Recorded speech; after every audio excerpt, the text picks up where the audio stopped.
6 నెలల్లో పెళ్లి పథకంలో చేరండి. మీ ప్రియమైన వారికి 6 నెలల్లో పెళ్లి చేయండి. కృష్ణ సాయి బ్రాహ్మణ వివాహ పరిచయ వేదిక బ్రాహ్మణులకు మాత్రమే. మరిన్ని వివరాలకి కాల్ 8855592015 లేదా 9000333990.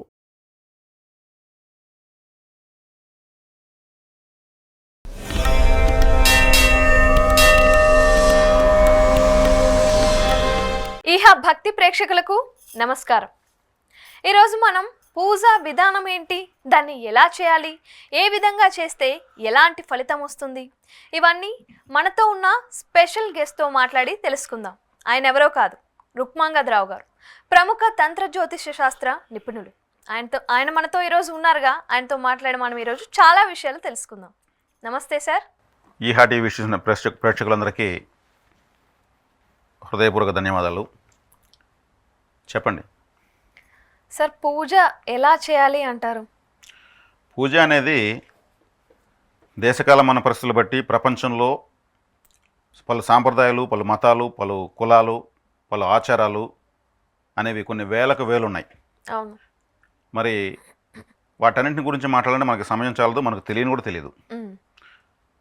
మరి ఏ పూజ అనేది మీరు పర్టికులర్గా చెప్తే మన హిందూ సాంప్రదాయంలో చేసేటువంటి పూజా విధానాల గురించి అయితే మనం చక్కగా చెప్పుకోవచ్చు. తక్కిన వారు చేసేటువంటి పూజా విధానాల గురించి మనం ఆలోచించాలంటే కొంతవరకు మనం చెప్పుకోవచ్చు. అదే ప్రస్తుతానికైతే హిందూ సాంప్రదాయంలో పూజని ఏ విధంగా చేయాలి, దీపం అనేది ఏ సమయంలో పెట్టాలి, సంధ్యా సమయంలోనా, పొద్దున సమయంలోనా, అలా? దీపం జ్యోతి పరబ్రహ్మం అన్నారు. దీపము సాక్షాత్ పరబ్రహ్మ స్వరూపం. దేవతలు జ్యోతి స్వరూపులు, జ్యోతి దేహులు, వాళ్ళు అంటే దివ్య దేహులు. అంటే జ్యోతుల వల్లే వాళ్ళు, జ్యోతి ఎలా కాంతివంతంగా ఉంటుందో అటువంటి కాంతివంతమైనటువంటి శరీరాలు కలిగిన వాళ్ళు. దేవతలకు యజ్ఞయాగాదుల ద్వారా, మంత్రాల ద్వారా వాళ్ళని పిలవడం జరుగుతుంది, వేగంగా వస్తారు. అంటే యజ్ఞం కూడా జ్యోతి స్వరూపమే. మనకు ద్రౌపది, దుష్టద్యుమ్నుడు అనేటువంటి ఇద్దరు కవల పిల్లలు యజ్ఞంలోనే పుట్టారు. అంటే ఎంత శక్తివంతమైన లెక్కేసుకోండి. అంటే దీపం జ్యోతి పరబ్రహ్మం అంటే పరబ్రహ్మంలో నుంచి మనకు గొప్ప గొప్ప ఉద్భవాలు జరిగాయి. కాబట్టి ఈ దీపం ఎప్పుడు పెట్టాలి అని అంటే బ్రహ్మముహూర్త కాలానికి లేచి దీపం వెలిగించడం సర్వశ్రేయోదాయకం. అలాగే సాయంత్రము మనకు సంధ్యవేళ, సంధ్యవేళ అప్పుడు మనకు ప్రదోషకాలం అని కూడా అంటారు. అదేవిధంగా మనకు గోధువుల వేళని కూడా అంటారు. అంటే గోవులన్నీ మేసేసి కడుపు నిండా భోంచేసి అవి తిరిగి ఇంటికి వచ్చేటప్పుడు ఆ కాళ్ళ గిట్టలకు లేసేటువంటి దుమ్మునే గోధూళి అంటారు. అవన్నీ సంతోషంగా వస్తాయి. ఈ గోధువుల వేళలో చేసేటువంటి కార్యక్రమాలన్నీ అద్భుతంగా ఉంటాయి. ఆ గోధువుల వేళలో పెట్టేటువంటి దీపాలు కూడా అద్భుతమైనగా ఉంటాయి. ఆ టైంలోనే మనకు ప్రదోషకాలం, అప్పుడే పరమేశ్వరుడు నటరాజులాగా నాట్యమాడుతూ ఉంటాడు. ఈ ప్రదోషకాల పూజకు, ప్రదోషకాలంలో నంది పూజ చాలా విశేషంగా చేస్తారు. అప్పుడు పెట్టే జ్యోతులకు చాలా చాలా వేగంగా పెట్టినటువంటి వారికి, ఆ కార్యక్రమం పాల్గొన్న వారికి శుభ ఫలితాలు చాలా వేగంగా వస్తాయన్నమాట. కాబట్టి ఇది కాకుండా మరి రాహుకాలంలో పూజలు చేస్తూ ఉంటారు. ప్రత్యేకమైనటువంటి తాంత్రికాలు అంటే ముగ్గులు వేసి బియ్యపు పిండితో పువ్వులు చల్లి పసుపు వేసి నిమ్మకాయలతో దీపాలు పెడతా ఉంటారు రాహుకాలంలో. అంటే కఠినమైనటువంటి కోరికలు తీరడానికి రాహుకాల పూజ చాలా అద్భుతంగా పరిష్కారం చూపిస్తుంది. అప్పుడు వేసే ఆ రంగురంగులటువంటి ముగ్గులకు, ఆ కళకు దేవతలు ఆ స్వరూపానికి చాలా ఇష్టపడి వస్తారు అక్కడికి. మనకు ఇంటి ముందర వేసేటువంటి ముగ్గులు కూడా దేవతలను అద్భుతంగా ఆకర్షిస్తాయి. అందుకే ఇంటి ముందర టగటగ నీళ్ళు చల్లి తెల్లవారితో సరైన ఒక ముగ్గు వేస్తారు. పొద్దున్న లేవగానే అది వేయకపోతే కూడా వాళ్ళు చాలా విమర్శలకు లోనవుతారు. ఏంది ఆ ఇంటి ఆడబిడ్డ కనీసం ఇంటి ముందర ముగ్గు కూడా వేయలేదు, ఏం నేర్పించారు వాళ్ళ అమ్మోళ్ళు అంటారు. దానికి దేవతా శక్తి, లక్ష్మీ శక్తి మన ఇంటికి వస్తుంది, అమ్మవారు ఈ ఇంటిలోకి వెళ్దాం మనం బాగుంటుంది అనేసి ఆశిస్తారు. గడపల్లో దీపాలు పెడతారు. మరి ఇట్లా ప్రత్యేకమైన కాలాల్లో పెట్టే దీపాలకు మనకు కఠినతరమైనటువంటి సమస్యలు నివర్తించబడతాయి. అంటే దీపానికి ఈ టైం అంటూ ఉందా అంటే ఒక విధంగా లేదని చెప్పాలి. మనం ఎప్పుడైనా దీపం పెట్టుకోవచ్చు. ప్రత్యేకించి బ్రహ్మముహూర్త కాలము, మనకు ప్రదోషకాలము విశేషమైనది. మరి కార్తీక మాసం అనేది ఒకటి ఉంటుంది. ఆ మాసం అంతా దీపాల మాసమే. అవును, కార్తీక మాసంలో మొత్తం దీపాల పండగే. మనకు దీపావళే పండగ ఉంది. అంటే ఈ దీపానికి ఎంత ప్రాశస్త్యం ఉంది అసలు. దీపం లేని ఇల్లు కానీ, దీపం లేని గుడి కానీ ఎటువంటి దైవశక్తి ఉండదు, ఉమ్, అక్కడ అసుర శక్తులు వచ్చి చేరతాయి. మనం ఇంట్లో దీపాలు ప్రతిరోజు సాయంత్రము ఏ ఇంట్లో దీపం వెలగదో ఆ ఇంట్లోకి అసుర శక్తులు ప్రవేశిస్తాయి అనేసి అవును మనకు పెద్దలు చెప్తారు. అందుకే సాయం సంధ్య వేళ వెంటనే దీపం వెలిగిస్తారు. ఆ దీపం ఉంటే అవి దీపం లేని ఇల్లు వెతుక్కుంటూ వెళ్తాయి అని అంటారు. ఉహు, ఇది కాబట్టి పూజా విధానానికి మనకు ఉన్నటువంటి ఆచారాల ప్రకారము ఎన్నో విధానాలు ఉన్నాయి. అన్ని విధానాలను మనము ఇప్పుడు మనకు ఆకలేస్తున్న అన్నం తింటాం కదా, ఉమ్, మనకు అవసరం వస్తే మనం పూజ చేయొచ్చు. అవును పర్టికులర్గా టైం టేబుల్ ప్రకారం ఎత్తుకుంటే బ్రహ్మముహూర్త కాలము, ప్రదోష కాలము, ఉమ్, ప్రత్యేకమైన పర్వదినాల్లో ఉమ్. మనం ఎప్పుడైనా చేసుకోవచ్చు. ఇంకేమైనా వివరణ కావాలంటే చెప్తాను. నాకు ఒక చిన్న డౌట్ ఉంది. అదేంటంటే దీపాన్ని దేవుడి వైపు తిప్పి పెట్టాలా లేకపోతే ఇటుగా తిప్పి పెట్టాలా అంటే చాలా మందికి డౌట్ ఉంది, అందుకని అడిగాను. ఒక్క జ్యోతి ఉన్నటువంటి దీపాన్ని వెలిగిస్తే ఉమ్, దేవుడి వైపు తిప్పాల్సిన అవసరం లేదు. ఇలా అడ్డంగా పెట్టచ్చు, ఇలా అడ్డంగా పెట్టచ్చు. మనం దేవుడి వైపు ఇలా నమస్కరిస్తాం కదా, అవును దేవుడికి ఎదురుగా నమస్కరిస్తాం కదా, ఉమ్, దేవుడికైతే వీపు చూపించాం కదా, ఆహా లేదు లేదు కాబట్టి ఇలా పెట్టచ్చు, ఇలా పెట్టచ్చు. అంటే పక్కకు తిరుక్కొని కొంచెం సైడ్గా సైడ్గా, ఉమ్, అంటే ఒక గౌరవప్రదంగా, అంటే ఒక గౌరవ సూచకంగా. ఉమ్, అదే 5 ఒత్తుల దీపం పెట్టినప్పుడు అప్పుడు ఎటు తిప్పుతారు మీరు? పంచభూతాలకు ప్రతీకగా 5 ఒత్తులతో పెడతాం, ఉమ్, త్రిగుణాలకు ప్రతీకగా 3 ఒత్తులు పెడతాం. మరి అటువంటి పెట్టినప్పుడు ఏం చేయాలి? మీరు ఎట్టైనా పెట్టచ్చు, దీపాలు ఎలా పెట్టినా అందంగా ఉంటాయి. కాకపోతే మనం చూడటానికి విరుద్ధంగా ఉన్నటువంటి ముఖాలతో అంటే దిశలతో పెట్టకుండా ఉండడం ఉత్తమం. ఉమ్, కాబట్టి దీపాలను మనము వీలైతే 5 ముఖాలు, 7, 11, 27 దీపాల ఒత్తులతో ఉన్నటువంటి నక్షత్రాలకు 27 నక్షత్రాలకు 27 దీపాలు ప్రమిదలు ఉన్నటువంటి అఖండ దీపం కూడా ఉంది. ఉమ్, కేరళ ప్రాంతంలో సాయంత్రం అయితే వారు ఇంటి ముందు ఒక పెద్ద ప్రమిద దీపస్తంభాన్ని పెట్టి పూలు చల్లి పూల పైన పెట్టి ప్రతి ఇంటి ముందు ఒక దీపస్తంభం ఉంటుంది. కంపల్సరీ వాళ్ళు వెలిగిస్తారు. మనం పూజ రూమ్లో వెలిగించే దీపము వాళ్ళు హాల్లో అయినా పెడతారు, ఇంటి ముందరైనా పెడతారు. ఉమ్, అందుకే అక్కడ గోల్డ్ కంపెనీస్ ఎక్కువ. అవును మొనపురము, ముత్తూటు, మలబారు, ఈ లాటరీ కంపెనీలు, ఈ మన అట్టికా గోల్డ్ కంపెనీ, కొసమఠం, ఈ గోల్డ్ కంపెనీలు అక్కడే ఎక్కువ ఎందుకున్నాయి? అక్కడ లక్ష్మీదేవి ఒక విధంగా తాండవం చేస్తూ ఉంది. ఉమ్, బలి చక్రవర్తికి వాళ్ళు విశేషమైన ఆరాధన చేస్తారు. ఉమ్, సంవత్సరంలో 3 రోజుల పాటు ఉత్సవాలు జరుగుతాయి బలి చక్రవర్తికి. ఉమ్, అంటే బలి చక్రవర్తిని గుర్తించి ఆయనకు విశేషమైన ఆరాధన చేస్తున్నటువంటి ఏకైక రాష్ట్రం కేరళ రాష్ట్రం. సాంప్రదాయాన్ని నిలబెట్టినటువంటి రాష్ట్రం. అంటే మనం నిలబెట్టలేదని కాదు, ఒక్కో ప్రాంతంలో ఒక్కో దాన్ని విశేషంగా తీసుకుంటారు. అవును కాబట్టి కేరళలో జ్యోతులు అనే వాటికి చాలా విశేష ప్రాధాన్యత ఉంటుంది. అక్కడ మీరు వెళితే అగరవత్తులు, కర్పూరం కన్నా గుడికి వెళ్ళేటప్పుడు వాళ్ళు ఒక బాటలో నూనె ఎత్తుకెళ్తూ ఉంటారు. గుడి మొత్తము వాళ్ళ ఆలయాలు మొత్తము దీపాలే ఉంటాయి. ఉమ్, ప్రతిరోజు ఎక్కడ దీపం వెళ్తేగా ఉంటే ఆ దాంట్లో ఆయిల్ పోస్తూ ఉంటారు. ఉమ్, కాబట్టి ఇక్కడ మనకు దీపాలు వెలిగించడము ఎంత శ్రేయస్కరం అంటే మనకు ఆయుష్ప్రదము, ఐశ్వర్యప్రదము, ఆరోగ్యప్రదం కూడా. గురువుగారు దీపానికి 2 ఒత్తులు పెట్టచ్చా మరి? పెట్టచ్చు. 1 ఒత్తి, 2 ఒత్తులు, 3 ఒత్తులు, 4 ఒత్తులు, 5, 6, 7, 8 ఇలా అన్ని రకాల ప్రమిదలతో కూడినట్టు పిడి కలిగినటువంటి దీపాలు, దీప ప్రమిదలతో ఉన్నటువంటివి ఉమ్, వస్తువులు మనకు దొరుకుతాయి. అలా 27 దీపాల వరకు మనకు చూడవచ్చు. ఉమ్, అదేవిధంగా ఆలయాల్లో పెద్ద పెద్ద స్తంభాలకు ఆ దీపాల ప్రమిదలు సెట్ చేసి ఉమ్, 108 ప్రమిదలు. అలాగే ఆలయం చుట్టూ కూడా లక్షల దీపాలు పెట్టేదానికి వాళ్ళు సిమెంట్తోనూ లేదు కంచుతోనూ కూడా అవునవును పెట్టేస్తారు. లక్ష దీపార్చన, కోటి దీపార్చన. మనం 1, 2 కింద క్వశ్చన్ వేసుకోవాలి, ఉమ్. దానికి అనంతం. అలా అయితే అవి మరి రోజు క్లీన్ చేస్తారా? అంటే ఒకరు పెట్టిన దాంట్లో మళ్ళీ మనం నూనె పోసి ఒత్తు పోసి అలా దీపం వెలిగించచ్చా? ప్రమిదలు తీసుకెళ్ళి ప్రత్యేకంగా వెలిగించే దీపాలు కొన్ని ఉంటాయి, మన చేత్తో మనం తీసుకెళ్ళి అందులో వెలిగించినటువంటి వ్యక్తి యొక్క కష్టాన్ని నివారించేదాని కోసము వాళ్ళు వెలిగిస్తారు. ఆ ఒత్తి కొద్దిసేపటికి ఆ నూనె అయిపోయేసి ఆ ఒత్తి కాలిపోయి ఉంటుంది. అంటే అతని కోరికకు కోసం వెలిగినటువంటి దీపం. దాన్ని మనం తీసి మనం వెలిగించకూడదు. మనం తీసుకువెళ్ళిన దాంట్లోనే వెలిగించాలి. ఆలయానికి సంబంధించినటువంటి ప్రమిదలు ఉంటాయి, అవి ఆలయ జ్యోతులు. వాటిల్లో కావాలంటే మనం ఒత్తులు వేయచ్చు, ఒత్తులు ఎగవేయచ్చు, ఆయిల్ నూనె వేయచ్చు, ఇవన్నీ చేయొచ్చు. పరిహారం కింద తీసుకుని వెళ్ళేటువంటి ఎవరైనా వెలిగించిన దీపాన్ని మనం వాడకూడదు. అదేవిధంగా మన ఇంట్లో కూడా ఈ వత్తులు వేసి తెల్లవారితో ఉదయం వెలిగిస్తాము, సాయంత్రం మళ్ళీ వెలిగించాలి.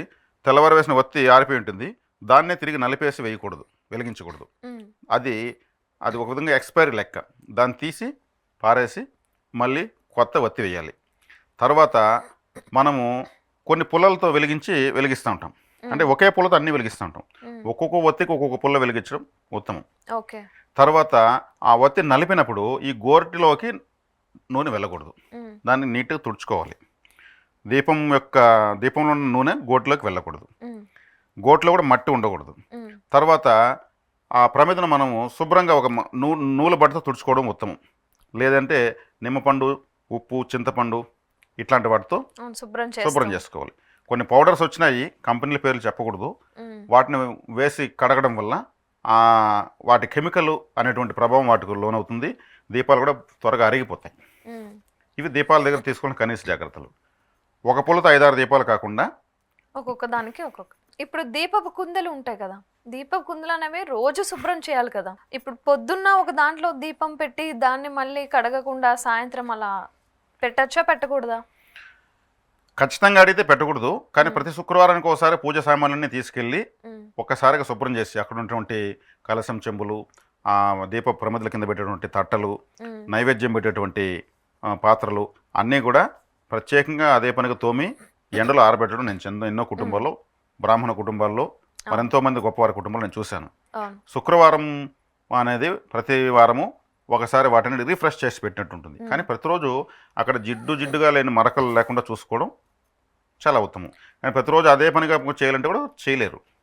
శుక్రవారం కంతా అన్నీ శుభ్రం చేసుకోవడం చాలా ఉత్తమం.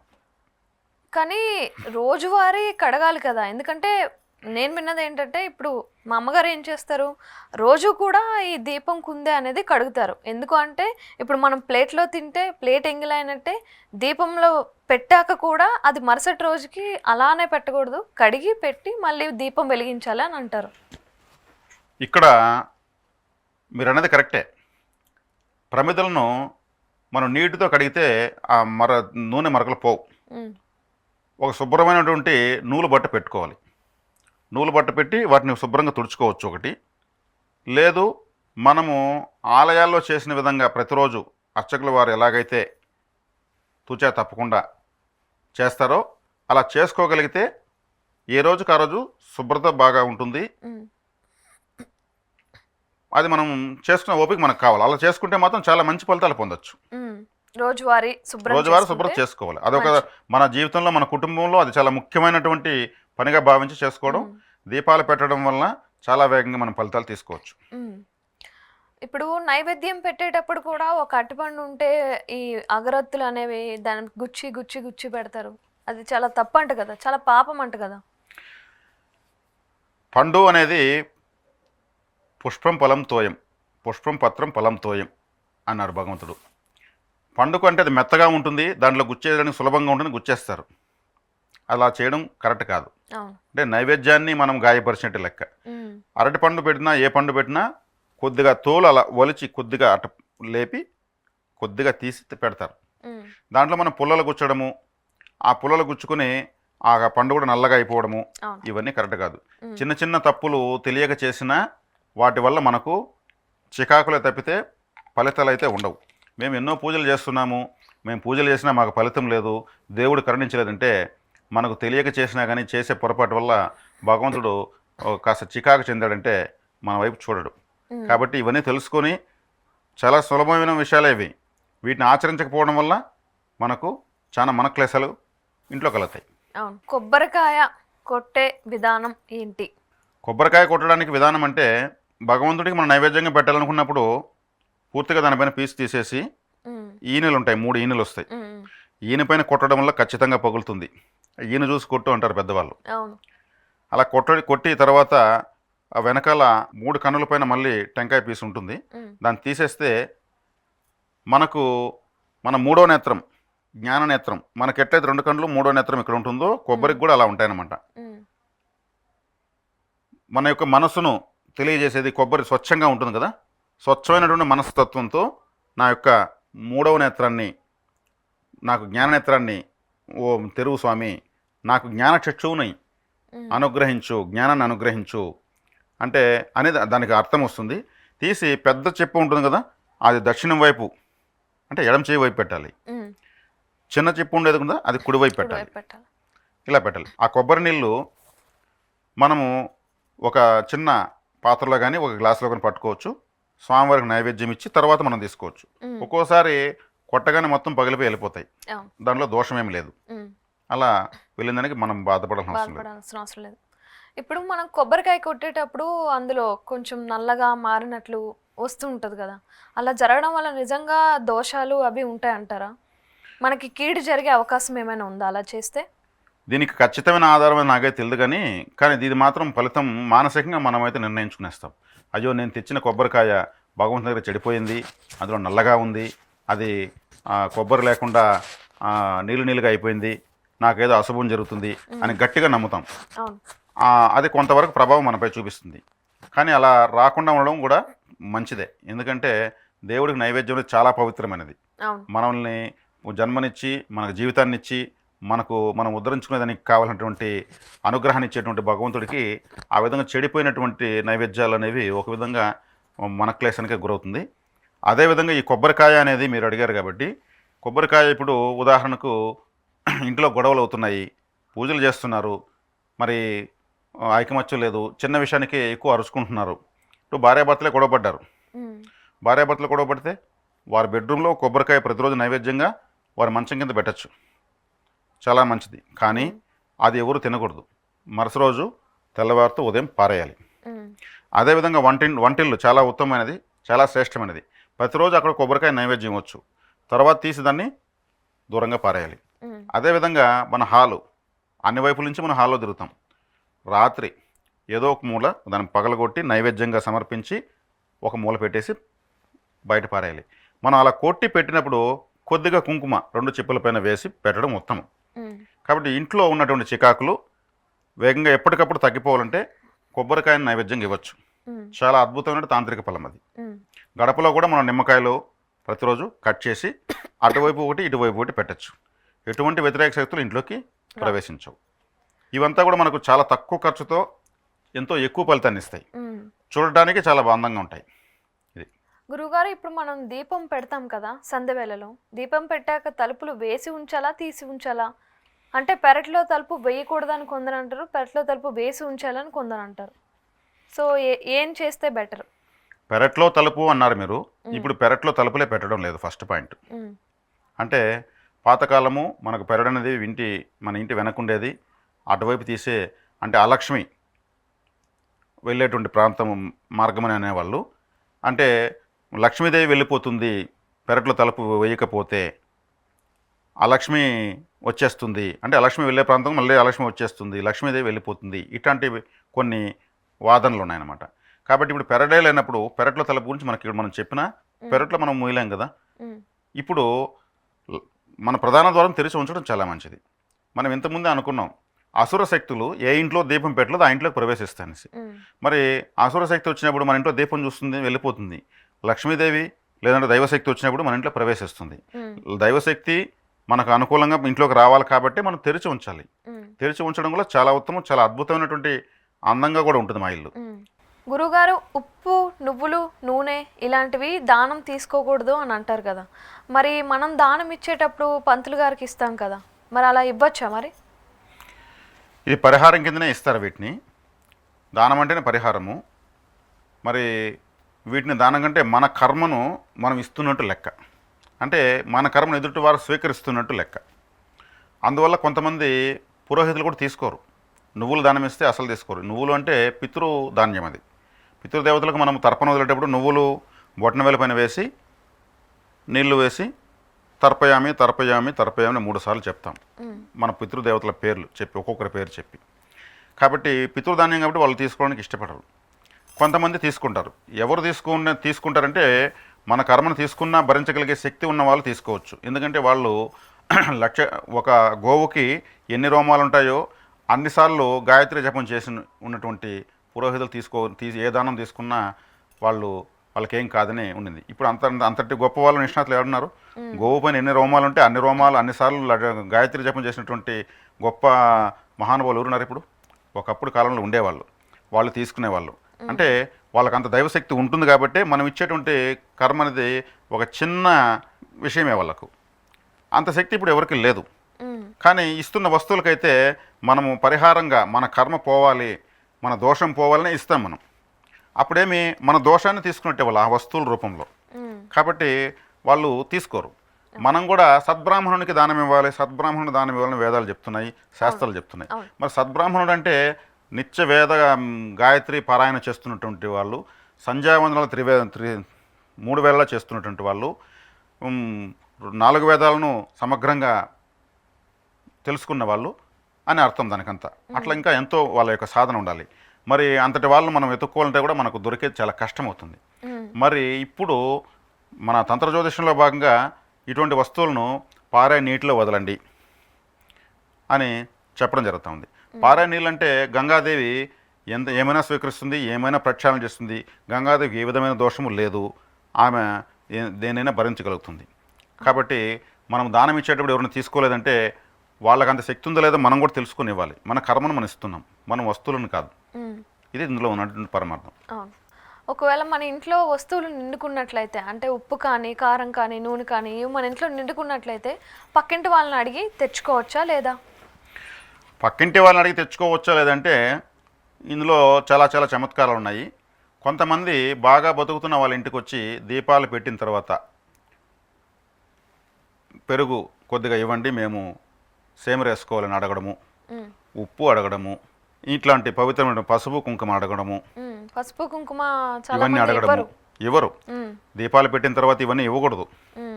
దీపం పెట్టిన తర్వాత దీపం పెడతాను ఇంట్లోకి లక్ష్మీదేవి వస్తుంది మనం అనుకుంటున్నాం, అది వాస్తవమే. అదే లక్ష్మీకరమైనటువంటి వస్తువులను మనం బయటకు ఇవ్వకూడదు.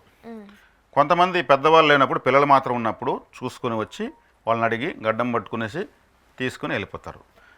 వాళ్ళు మొహమాటంలోనయ్యి ఆంటీ అడుగుతా ఉంది, మా మమ్మీ ఇవ్వద్దని చెప్పిందంటే కూడా అయ్యో నాకు ఇంట్లో లేదు, టకామని నేను వెళ్ళాలి, బిడ్డేడేస్తానని చెప్పి కూడా తీసుకెళ్తారు స్వార్థంతో. పూర్వకాలంలో ఇలా చేసేవాళ్ళు. కానీ వాటిని వాస్తవంగా ఇవ్వకూడదు. ఇప్పుడు అవే కాదు, ఏది ఇవ్వడం లేదు. దీపం పెట్టినాక మేము డబ్బులు ఇవ్వము, ఫోన్పే కూడా చేయము, ఏది ఇవ్వము, తెల్లవార్త ఇస్తాము అని మొహమాటం లేకుండా చెప్తున్నారు. తెలియని వాళ్ళు ఇస్తే నిదానంగా వాటి యొక్క దుష్ప్రభావాలకు వాళ్ళు లోనవుతారు. దీనివల్లే మనకు ఇటువంటి ఫలితాలు, దుష్పరిణామాలు వచ్చాయని వాళ్ళు గ్రహించలేరు. కాబట్టి సాధ్యంత వరకు మన సాంప్రదాయంలో ఉన్నటువంటి నియమ నిబంధనలు ఖచ్చితంగా తెలుసుకొని దీపాలు పెట్టిన తర్వాత ఏ వస్తువు ఇల్లు దాటి ఇవ్వకూడదు. చెత్తను కూడా బయట వేరు, తోసి ఒక మూల దోసి పెడతారు. మన ఇంట్లో చెత్తనే బయట వేరు అన్నప్పుడు మనం మిగిలిన వస్తువులు ఎలా ఇస్తాము? తెల్లవారితో తీసి ఆ చెత్తను బయట పోస్తారు. అంత ప్రభావము దీపాలు పెట్టిన తర్వాత బయటికి వెళ్ళే వస్తువులకు ఉంటుంది మన ఇంట్లో నుంచి. గురుగారు, ఇప్పుడు పాత బట్టలు ఉంటాయి కదా, ఆ పాత బట్టల్ని దానం ఇవ్వాలా లేకపోతే ఇవ్వకూడదా? పాత బట్టలు దానం ఎవరికి ఇవ్వకూడదు. ఇవ్వడం వల్ల వచ్చే ఫలితం ఏంటంటే, మనం పాత బట్టలు ఎవరికి ఇస్తాము? మనకన్నా స్థితి, స్థాయి, స్తోమత తక్కువ ఉన్న వాళ్ళకే ఇస్తాం. మనకన్నా గొప్ప వాళ్ళు ఎవరైనా మన బట్టలు, పాత బట్టలు తీసుకుంటారా? తీసుకోరు కదా. అలా తీసుకున్నప్పుడు వారి యొక్క కష్టాలు మనకు ఖచ్చితంగా వస్తాయి. ఈ బట్టల్లో మన యొక్క ఆరా లెవెల్, మన యొక్క కణజాలము, అంటే మన సెల్స్ అనేవి, మన యొక్క మన మంటిని తాకినటువంటి ఒక ప్రభావము, మన యొక్క ప్రాణశక్తి ఆ బట్టల్లో ఉంటుంది. వారికి వెళ్ళినప్పుడు మనకన్నా స్థితి తక్కువ ఉన్న వాళ్ళు దాన్ని ధరించినప్పుడు వాళ్ళకు ఉన్నటువంటి నెగిటివిటీ ఫుల్గా మనకు వస్తుంది. ఎప్పుడు కూడా బట్టలు దానం ఇవ్వకూడదు. ఈ సిటీస్లో చాలామంది స్వచ్ఛంద సేవా సంస్థలు వచ్చి అనాథాశ్రమాలు అంటూ, వృద్ధులు అంటూ మీ ఇంట్లో పాత బట్టలు ఉంటే ఇస్తే వాళ్లకు ఇచ్చేస్తూ ఉంటారు. ఖచ్చితంగా ఇచ్చిన వాళ్ళకి సమస్యలు వస్తాయి. నేను ఇంతకుముందు చెప్పినట్టు దీనివల్లే మనకి ఈ సమస్యలు వచ్చాయని వీళ్ళకి తెలియదు. సమస్యలు అయితే వస్తాయి. వాళ్ళు కూడా తీసుకెళ్ళి వాళ్ళు చెప్తున్నట్టు ఉపయోగిస్తున్నట్టు నమ్మకాలు లేవు, ఆధారాలు కూడా లేవు. వాళ్ళు దాన్ని మనకు ఈ మెకానిక్ షాపులో వేస్ట్ వస్తుంది కదా, ఆ టైప్ ఆఫ్ మెటీరియల్స్ చేసి ఒక ఇండస్ట్రీ లాగా, ఒక కుటీర పరిశ్రమ చేసి మళ్ళీ ప్యాకింగ్ చేసి అమ్ముతున్నట్లు కూడా కొన్ని వార్తలు ఉన్నాయి. అంటే ఏ బట్ట ఇచ్చినా దాన్ని వేసుకోవడానికి వాళ్ళ దగ్గర ఇన్ని వేల మంది ఉంటారు. వాళ్ళ దగ్గర ఏ బట్ట ఇచ్చినా కాదనరు. అంటే వాళ్ళకి అన్నీ ఉపయోగపడతాయి. ఇక్కడ వృధాగా పోయే వస్తువు ఏదీ లేదు, అన్నీ ఉపయోగపడతాయి. దాని వెనక కొంచెం ఆలోచిస్తే దాన్ని ఒక చిన్న వ్యాపారంగానో ఒక వ్యాపార వస్తువుగా మార్చచ్చు. కాబట్టి అసలు బట్టలు దానం ఇవ్వకూడదు. మరి ఏం చేయాలి? ఇంట్లో అవేం ఎక్కువైపోతాయి, పారే నీటిలో వదలాలి. గంగాదేవిలో మనం వదలడం వల్ల ఇప్పుడు ఎవరైనా చనిపోతే వాళ్ళ బట్టలన్నీ కూడా నీళ్ళలో ఎట్లో వదిలేస్తారు. అంతే కదా. మ్మ్. మరి ఎందుకు వేసుకోరు, బాగానే కదా ఉంటాయి. మ్మ్. కాబట్టి గంగలో వదిలేయాలి. మ్మ్. ఏదైనా మనము ఒక ఆలయానికి వెళ్తే కూడా బట్టలు గంగలోనే వెళ్తాం. మ్మ్. కాబట్టి నీటిలో వదలడం శ్రేయస్కరం. మనం ఎవరో బాధపడి ఇచ్చామంటే వారి కష్టం అయితే ఖచ్చితంగా వస్తుంది. ఇది విన్న తర్వాత కూడా, ఈ వీడియోలో చూసిన తర్వాత కూడా ఎవరైనా ఇచ్చి కూడా ప్రాక్టికల్గా చూసుకోవచ్చు, దాంట్లో సందేహం ఏమీ లేదు. అవును, 6 నెలల్లో పెళ్లి పథకంలో చేరండి. మీ ప్రియమైన వారికి 6 నెలల్లో పెళ్లి చేయండి. కృష్ణ సాయి బ్రాహ్మణ వివాహ పరిచయ వేదిక బ్రాహ్మణులకు మాత్రమే. మరిన్ని వివరాలకి కాల్ 8855592015 లేదా 9000333990.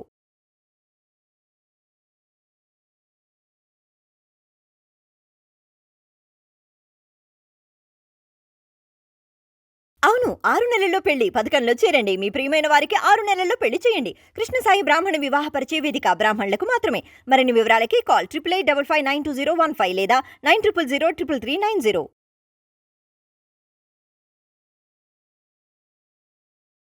గురుగారు, మరి బట్టలు దానం ఇవ్వకూడదు అంటున్నారు, పారేయకూడదు అంటున్నారు, మరి కాల్చొచ్చా వాటిని మంటలో? మనకు సంవత్సరానికి ఒకసారి సంక్రాంతి పండుగలో భోగి పండుగ వస్తుంది. ఆ భోగి పండుగలో భోగి మంటల్లో మన ఇంట్లో ఉన్నటువంటి శిథిలమైపోయినటువంటి మరి వాటికి ఎటువంటి శక్తి సామర్థ్యాలైనటువంటి వస్తువులు ఎన్నో ఉంటాయి. గంపలు, చాపలు, దిండ్లు, మరి పాత బట్టలు కూడా మనం ఇంకెవరికైనా ఇవ్వడం కన్నా, భోగి మంట అంటే మన ఇంట్లో ఉన్నటువంటి వ్యతిరేక శక్తులను మన ఇంటి ముందర దహనం చేసి వాటి యొక్క వ్యతిరేకతను పోగొట్టుకోవడమే లక్ష్యం. క్రిమికీటకాలు, వైరస్లు, బ్యాక్టీరియాలన్నీ కూడా నశించిపోతాయి. ఎప్పుడైతే మనకు మన ఇంట్లో ఎక్కువగా పాత వస్తువులు నిండిపోతాయో, ఆ నిండిపోయినప్పుడు మనకు అందులో బూజు అంటే వైరస్ అంటే ఫంగస్, ఒక వ్యతిరేకమైన శక్తి తయారవుతుంది. అందుకే దాన్ని మనము విసర్జిస్తాం, ఎవరికైనా ఇచ్చేయాలనుకుంటాం. అలా వాళ్ళకి ఇవ్వడం ఒక నెగిటివిటీని మనం మాట్లాడుకున్నాం కదా, అది అందుకనే నిర్ణయించుడు పండుగలో భోగి మంటల్లో వేసి దహనం చేసి కాల్చేయచ్చు. అది సంపూర్ణతను సూచిస్తుంది. ఓకే. కొందరు ఏం చేస్తారంటే, ఇంట్లో ఒక టీషర్టే ఉందనుకుందాం, ఒక కొన్ని నెలలు లేదంటే సంవత్సరాలు వాడతారు. వాడిన తర్వాత దాన్ని ఏం చేస్తారు, వాడడం మానేసి కిందన తుడుచుకోవడానికి, ఒత్తుకోవడానికి, ఇల్లు తుడవడానికి అలా వాడతారు. అంటే ఎక్కువగా రీయూజ్ చేస్తారు. అదే బట్టని ఇంట్లో 10 సార్లు రీయూజ్ చేస్తారు. అలా చేయకూడదు కదా. ఇది చాలా మంచి ప్రశ్న. చాలామంది ఇండ్లలో ఇదే చేస్తున్నారు. వాళ్ళు ఎంతో ఇష్టపడి నాకు నచ్చిన రంగు, నాకు నచ్చిన బ్రాండు, నాకు నచ్చినటువంటి సైజు అని సరిపోయిన సైజుని తీసుకుని వాడతారు. వాడి అది కలర్ షేడ్ అవ్వగానో, తర్వాత చినిగిపోయో, లేదు ఎక్కువ రోజులు అయిన తర్వాత ఇంకా చాలా ఇది వాడడం అనుకున్న తర్వాత దాన్ని కాళ్ళ కింద వేసి ఇంట్లో అందరూ తొక్కుతారు. అవును. ఇప్పుడు ఎవరి ఫోటోని వాళ్ళు ఆ బట్ట పైన వేసి అతికిచ్చి మళ్ళీ ఆ గడపలో వేయగలరా? సరే, ఒకరి ఫోటో ఎవరైనా చూడగా వారి ఫోటోని ఇలా చించితే అవతల వాళ్ళ కోపం వస్తున్నారు కదా. వస్తుంది. మనకి రాజకీయాల్లో చూస్తూ ఉంటాము, దిష్టి బొమ్మలు తగలబెడతారు. అంటే ఆ ఒక నాయకుడి పేరు చెప్పి ఆ దిష్టి బొమ్మను దహనం చేస్తారు. దాన్ని పోలీసులు అడ్డుకుంటారు లేదా? ఎందుకు? ఆ నాయకుని ఏమైనా కాల్ చేశారా? పేరు పెట్టారు అంతే. ఫలానా శవయాత్ర చేస్తారు ఒక నాయకుడికి, ఆయన ఏమైనా వచ్చి పడుకున్నాడా? లేదు కదా, పేరు పెట్టారు. దానికి ఆగ్రహావేశాలు వస్తాయి. అది వాళ్ళు అలా చేస్తే వాళ్ళ కక్ష తీర్చుకున్నట్టు అవుతుంది. అంటే మానసికంగా ఎంత శక్తివంతమైనటువంటి ప్రభావాన్ని చూపిస్తున్నాయి. మన బట్టలు మన కాళ్ళ కింద వేసి మనం తొక్కడం అంటే ఇక్కడ ఎందుకు ఆలోచించలేకపోతున్నారు? అలా తొక్కకూడదు. వాళ్ళకి నలత కారకం అవుతుంది. నలత కారకం అంటే వాళ్ళకు ఒక విధమైన అనీజీగా అంటే సరే నిద్ర లేకపోవడము, కంఫర్ట్ ఉండకపోవడము, ఇవన్నీ వాళ్ళు వేరే విధంగా ట్యాబ్లెట్స్ వేసుకుంటూ ఉంటారు. ఇలా తొక్కకూడదు, చాలా నిషిద్ధం. బట్ట అంటే శుక్రుడు. నవగ్రహాల్లో శుక్రగ్రహం అంటే బట్టలు అంటే శుక్రుడు. ఎందుకు బట్టలు మీరు ఒక రోజుకి 2-3 డ్రెస్సులు మార్చండి, మీకు శుక్రగ్రహం అనుగ్రహం అద్భుతంగా వస్తుంది. శుక్రగ్రహం ఎవరైనా బలహీనంగా ఉంటే అమ్మవారికి బట్టలు దానం ఇవ్వచ్చు, స్త్రీలకు బట్టలు దానం ఇవ్వచ్చు. స్త్రీ వేషధారణ వేసేటువంటి పురుషులు నాటకాల్లో వేస్తుంటారు, వాళ్ళకి బట్టలు దానం ఇవ్వచ్చు. అదేవిధంగా ప్రతిరోజు ఎక్కువ బట్టలు మారుస్తూ వస్తే శుక్రగ్రహం అనుగ్రహం పెరిగి బాగా లగ్జరీ పెరిగిపోతుంది. కావాలంటే చూసుకోవచ్చు. హీరోయిన్లు ఎన్ని డ్రెస్సులు మారుస్తారు చూస్తారు కదా, ఎంత ఎక్కువ కాస్ట్లో కొంటారు. ఒక రోజుకి 2, 3, 4, 5, 10 జతలు మార్చిన సందర్భాలు కూడా వాళ్ళకి వస్తాయి షూటింగ్స్లో. వాళ్ళకి అంతకంతకు స్టార్ ఇమేజ్ పెరిగిపోతూ వస్తుంది. హీరోలు కూడా అంతే కదా. అంటే వాళ్ళు బట్టలు కొనడంలో ఏమాత్రం తగ్గరు, వాటిని మార్చి కొత్త బట్టలు వేయడంలోనూ. అందుకే శుక్రుడు అంటే లగ్జరీ, ఆ లగ్జరీ పెరిగిపోతూనే ఉంటుంది వాళ్ళకు. అదే మనకు లైవ్ ఎగ్జాంపుల్. మరి ఆ బట్టలు కిందేసి తొక్కడం అంటే ఏంది? శుక్రగ్రహాన్ని మనం అవమానించినట్టే కదా. అందుకు గంగలో వదిలేయాలి. ఓకే. గంగ కూడా స్త్రీ దేవతే కదా, అవును. ఆమె స్వీకరిస్తుంది, ఎటువంటి సమస్త దోషాలను స్వీకరించి శుభాన్నే ఇస్తుంది. ఇది దాంట్లో ఉన్నటువంటి అంతరార్థం. అందువల్ల మన ఇంట్లో పాడైపోయిన బట్టలు ఉంటే వాటిని కింద తుడవడానికో లేకపోతే వంటగదిలోనో లేకపోతే డోర్లు తుడడానికో ఇలాంటివి ఏవి చేయకూడదు. ఖచ్చితంగా గంగలో పారేయాలి, గంగలో వేసేయాలి. మన గంగాదేవి అనుగ్రహము పాతాళ గంగ, ఆకాశ గంగ అని మనకు ఉంది కదా. ఆకాశ గంగ అంటే వర్షము, పాతాళ గంగ అంటే మనం తాగడానికి, వ్యవసాయం చేసుకోవడానికి, మనల్ని కాపాడడానికి గంగాదేవి ఉంది కదా. ఆమె యొక్క ప్రాశస్త్యం ఎంత చెప్పినా తక్కువే. ఆమె యొక్క అనుగ్రహం లేకపోతే మనకు ఇంకా బ్రతకలేం. కొంతమంది బోర్ పాయింట్లు వేస్తారు, 1000 అడుగులు 2000 అడుగులు వేస్తాడు, గంగాదేవి రాదు, ఆమె పరారైపోతుంది. వారు ఆ గంగాదేవి యొక్క అనుగ్రహాన్ని నోచుకున్న వాళ్ళ అర్థం. కొంతమంది బోర్ ఇలా వేస్తారు, వాళ్ళ నీళ్ళు వచ్చేస్తాయి. కాబట్టి గంగా యొక్క ప్రాశస్త్యం చనిపోయేటప్పుడు కూడా నోట్లో పోసేది గంగే. మరి బిడ్డ పుట్టగానే ఆ ఫస్ట్ ముఖాన్ని నీళ్ళు ఇలా చల్లుతారు గంగాదేవిని. అప్పుడు ఉలిక్కిపడి బిడ్డ ఏడుస్తుంది. ఆ ఉలిక్కి పడినప్పుడు గత జన్మ స్మృతులు అంతవరకు గుర్తుంటాయి. ఈ ఉలిక్కి పడినప్పుడు అన్నీ మర్చిపోతారు. కాబట్టి గంగాదేవి మన జీవితాన్ని ప్రారంభింపజేస్తుంది, గంగాదేవి మన జీవితాన్ని అంతం చేస్తుంది. ఎవరైనా చనిపోతే వాళ్ళ యొక్క అస్థికలు గంగలోనే కలుపుతారు. కాశీలోనే కలపాలని కూడా ఎత్తుకెళ్తారు అదే పనిగా. అంటే గంగా పేరుతో ఉన్నటువంటి నది అక్కడే ఉంది కాబట్టి. కాబట్టి సమస్త జలాల్లోనూ అద్భుతమైన శక్తి ఉంది. అభిషేకం చేయాలంటే కూడా గంగాదేవినే వాడతారు. మనకు అన్ని కార్యక్రమాలకు గంగాదేవి చాలా ముఖ్యమైన దేవత. ఆమెలో మనము వదిలివేయచ్చు. వేరే వాళ్ళకి దానం ఇవ్వడం వల్ల వాళ్ళ నెగిటివిటీ మనం తీసుకున్న వాళ్ళ మొత్తం. ఇది గురుగారు, దేవుళ్ళకు కూడా జాతకాలు ఉంటాయా? దేవుళ్ళకు జాతకాలు ఉంటాయి, వారి ఇండ్లకు వాస్తులు ఉంటాయి. ఆ జాతక గ్రహ ప్రభావాలు వాళ్ళు శుభాశుభాలన్నీ అనుభవిస్తారు. మనకు పురాణంలో చూస్తే మనకు పాండవులు కానీ, శ్రీరామచంద్రుల వారు కానీ, మరి నల దమయంతులు కానీ, ఇట్లా హరిశ్చంద్రుల వారు కానీ, వీళ్ళంతా గొప్ప గొప్ప వాళ్ళు. కానీ గొప్ప వాళ్ళైనా కానీ వాళ్ళు ఎన్నో కష్టాలు పడినట్టే మనం వింటూ ఉంటాం. మరి వారికి జాతక ప్రభావంలో వారికి అద్భుత జాతకులని కూడా అంటూ ఉంటాం. శ్రీరామచంద్రుల వారికి 4-5 గ్రహాలు ఉచ్చస్థితి పొందినట్టు ఆయన జాతకం చెప్తుంది. కానీ ఆయన రాజ్యానికి దూరమయ్యారు, భార్యకు దూరమయ్యారు, పిల్లలకు దూరమయ్యాడు, అన్నదమ్ములు దూరమయ్యారు, రాజభోగాలకు దూరమయ్యారు. వానరులను పట్టుకుని ప్రపంచంలో జయించలేనటువంటి ఒక మహావీరుడైనటువంటి రావణ బ్రహ్మపైకి యుద్ధానికి వెళ్ళవలసి వచ్చింది. మరి ఆయన జాతకంలో 4-5 గ్రహాలు ఉచ్చస్థితిలో ఉన్నాయి. అంటే ఉచ్చస్థితి గ్రహం ఏం చేస్తూ ఉంది? అన్నిటిని సర్దుకోమని చెప్తా ఉంది. ఇంతే, నువ్వు సర్దుకో, నీకు అన్నీ తెలుసు, సర్దుకో అంటాయి ఉచ్చస్థితి గ్రహం. మరి నీచగ్రహం ఏం చేస్తుంది? లేని దానికోసం పోరాడు, సాధించు అంటుంది. అంటే నీచగ్రహం బలహీనమైన గ్రహము. ఆ బలహీనమైనటువంటి గ్రహాలు ఉన్నవాళ్ళు ఆశపడి వాటికి ప్రాకులాడి దిగజారి పదవి కావాలి, డబ్బు కావాలి, నాకు లగ్జరీ కావాలి, నేను ఎంతవరకైనా వెళతాను అన్నవాళ్ళు అలా వెళ్తారు. ఉచ్చస్థితి గ్రహం ఉన్న వాళ్ళు అన్నిటికీ సర్దుకుంటూనే ఉంటారు. ధర్మం అంటూనే సంతోషాలను బలి చేస్తూ ఉంటారు, త్యాగం చేస్తూ ఉంటారు.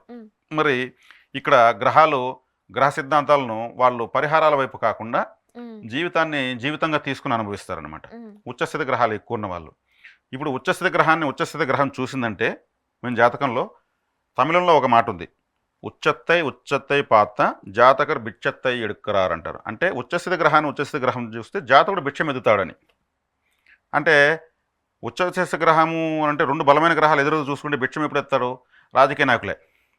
అయ్యా ఓట్లేండి అంటారు. వాళ్ళకి గ్రహాలు ఉచ్చస్థితిలో ఉండబట్టే వాళ్ళకి ఆ రాజయోగం వస్తుంది. వాళ్ళు భిక్షం ఎత్తుకోవడం అంటే మాకు తెలిసే మొట్టమొదటి జాతకులు రాజకీయ నాయకులు. పదవి కోసం వాళ్ళు భిక్షం ఎత్తుకున్నట్టే లెక్క.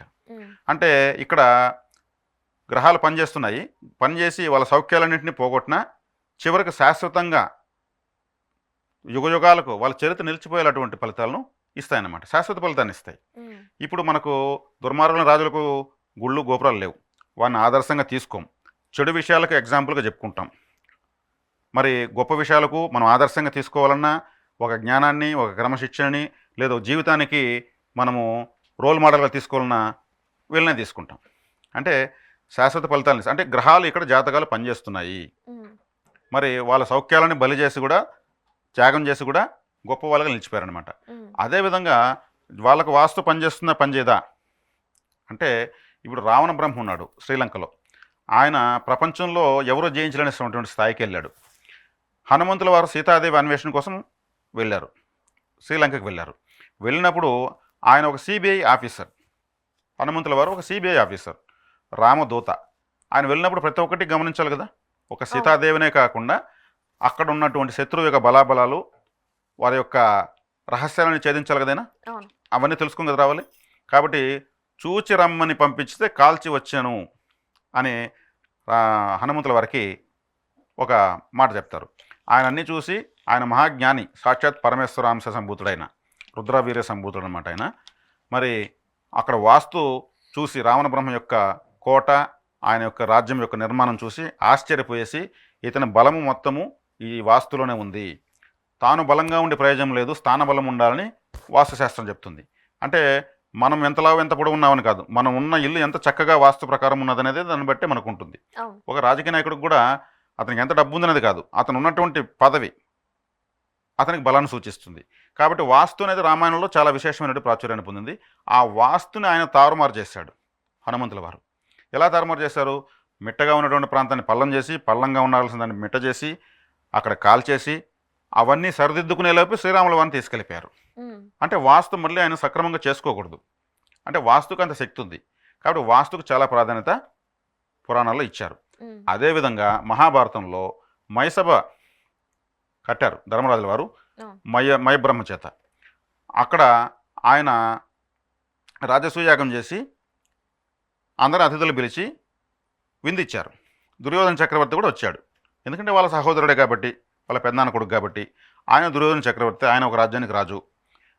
ఆయన ఆ మయసభలో ఉన్నటువంటి అద్భుతాలను చూస్తూ వెళ్ళి ఒకచోట ఉన్నది లేనట్టు, లేనిది ఉన్నట్టుగా భ్రమించి ఇక్కడ అద్దం ముందు అనుకుని కాలు పెట్టి నీళ్ళలో పడిపోయాడు, ఒక కాలు.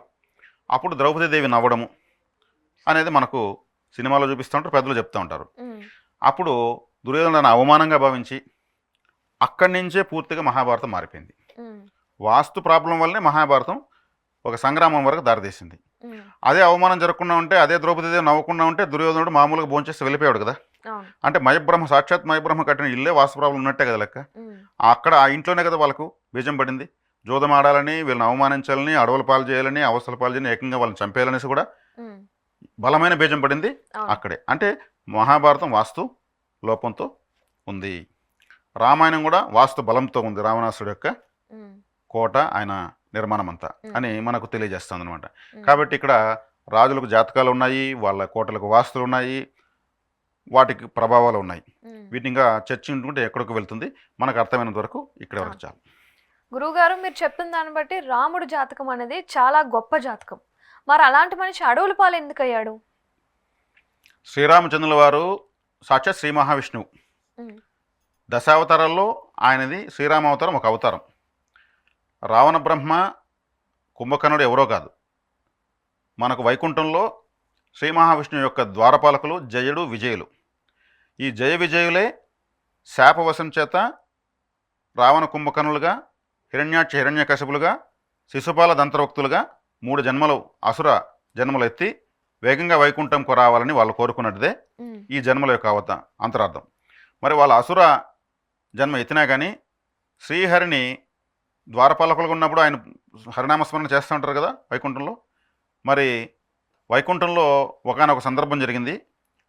సనక సనందాదులు అనేటువంటి వాళ్ళు అయోనిజులు, బ్రహ్మ మానసపుత్రులు. వాళ్ళు చిన్నపిల్లల్లాగా ఉంటారు, ఒక 7 సంవత్సరాల బాలులాగానే ఉంటారు. వాళ్ళ ఆయుష్ పెరగదు, తరగదు.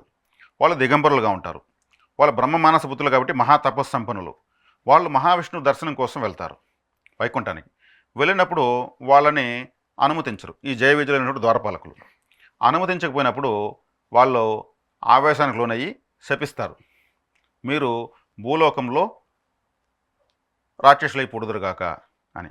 అప్పుడు మహావిష్ణువు తేరుకొని వచ్చి, ఎందుకు వాళ్ళతో పెట్టుకున్నారు, వాళ్ళు మహాతపస్సంపన్నులు, నాకు చాలా ఇష్టమైన వాళ్ళు, నా భక్తులు, వాళ్ళని ఎందుకు అడ్డుకున్నారంటే, మరి ఈ శాప ప్రభావం అయితే అనుభవించి తీరవలసిందే అన్నప్పుడు దానికి నివృత్తి ఏమంటే, పుణ్యజన్మలైతే 7, పాపజన్మలైతే 3 అనుభవించి మీరు వైకుంఠానికి రావాలి. అప్పుడు జై విజయులు ఏం చేస్తారు, తొందరగా రావాలని కదా అనుకుంటారు వైకుంఠానికి. మాకు పాపజన్మ అయినా మేము 3 జన్మలతో పోతుంది కాబట్టి మేము పాపజన్మలు ఎత్తుతాము. అయినా హరినామ స్మరణ చేయకుండా మేము ఎలా ఉండేది, పాపజన్మైనంత మాత్రాన మేము ద్వారపాలకు సాక్షాత్ జై విజయులము, ఉమ్, ఎలా ఉండేదంటే మీరు పాప జన్మలు అసుర జన్మలు ఎత్తిన ద్వేషిస్తూనే హరిని ద్వేషిస్తూనే పూజిస్తారు ఉమ్, అనేటువంటి వరం అన్నమాట. ఉమ్, అంటే ఇక్కడ హిరణ్యకశిపులు మొదటగా వస్తారు. వాళ్ళు హరిని అంటే మహావిష్ణువు యొక్క ద్వేషంతోనే ఉంటారు ఎప్పుడు. అలా ద్వేషిస్తూనే ఎక్కువగా తలుచుకుంటూ ఉంటారు. తలుచుకున్నట్టయితే ఇంకా పూజించినట్టే ఇంచుమించుగా. ఆ శాపమే వరమైంది వాళ్ళకు. ఉమ్, ఇంకా వాళ్ళని సమాప్తం చేసి తొందరగా కూడా తీసుకెళ్లాల్సిన అవసరం మహావిష్ణువు వరకు ఉంది. ఉమ్, వాళ్ళ కోసము భక్తుల కోసం ఆయన ఎంతవరకైనా వస్తాడు కాబట్టి, శక్తివంతమైనటువంటి అవతారాలు కాబట్టి హిరణ్యకశిపులను సంహరించేటువంటి నృసింహ అవతారము, వరాహ అవతారము తీసుకున్నారు. ఉమ్, రెండవ జన్మలో వాళ్ళు రావణ కుంభకర్ణులుగా పుట్టారు. ఉమ్, రావణ కుంభకర్ణులుగా పుట్టినా కానీ వాళ్ళు జగత్తు నేలేంత గొప్పవాళ్ళు అయినారు. అక్కడికి వచ్చేకాడికి రావణాసురుడు పరమేశ్వరుని పూజించి అజేయమని వరాలు పొందాడు. అజేయమని అంటే నాకు మరణమే లేనట్టు వరం కావాలన్నాడు. మరి మరణమే లేకుండా ఎలా ఇవ్వాలి, అలా కుదరదు అవును. అన్నప్పుడు అన్ని వర్గాల నుంచి నాకు మరణం ఉండకూడదు అని నరుణ్ణి వానరుణ్ణి వదిలేశాడు ఆయన.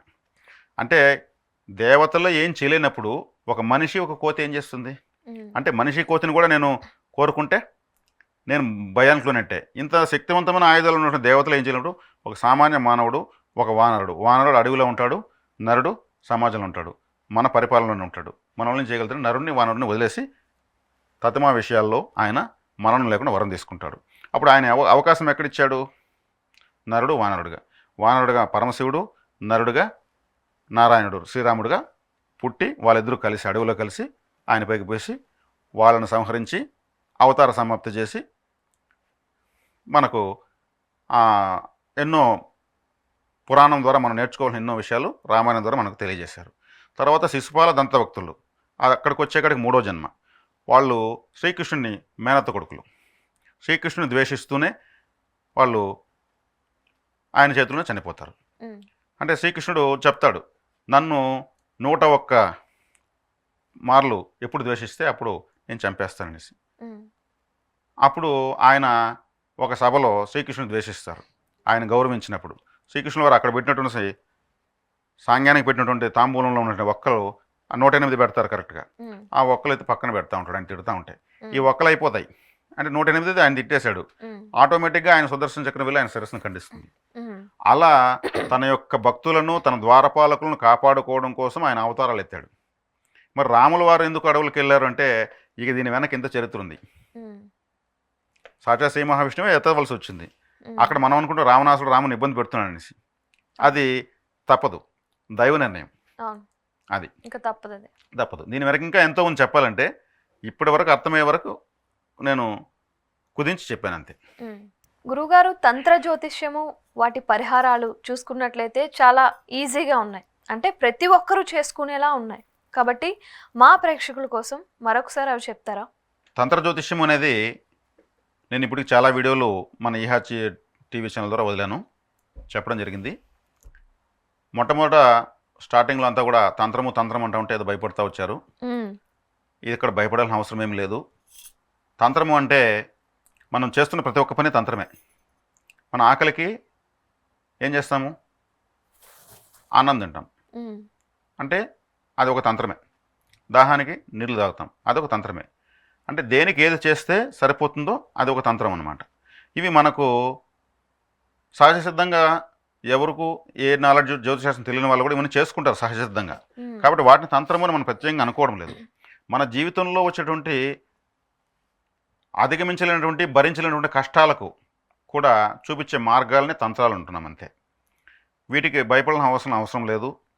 ఇవి చాలా సులభంగా చేసుకోవచ్చు. ఈ తంత్ర జ్యోతిష్యంలో మేము సూచించేటువంటి విధానాలు ఎలా ఉంటాయంటే, తక్కినటువంటి జ్యోతిష శాస్త్ర విధానాలకు ఇక్కడ చెప్తున్నటువంటి జ్యోతిష విధానాలకు పూర్తిగా భిన్నంగా ఉంటుంది.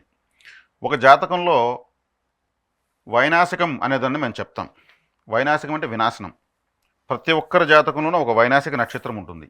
ఆ నక్షత్రం ద్వారా వాళ్ళకి నాశనం జరుగుతూనే ఉంటుంది, అంటే చెడ్డ జరుగుతూనే ఉంటుంది.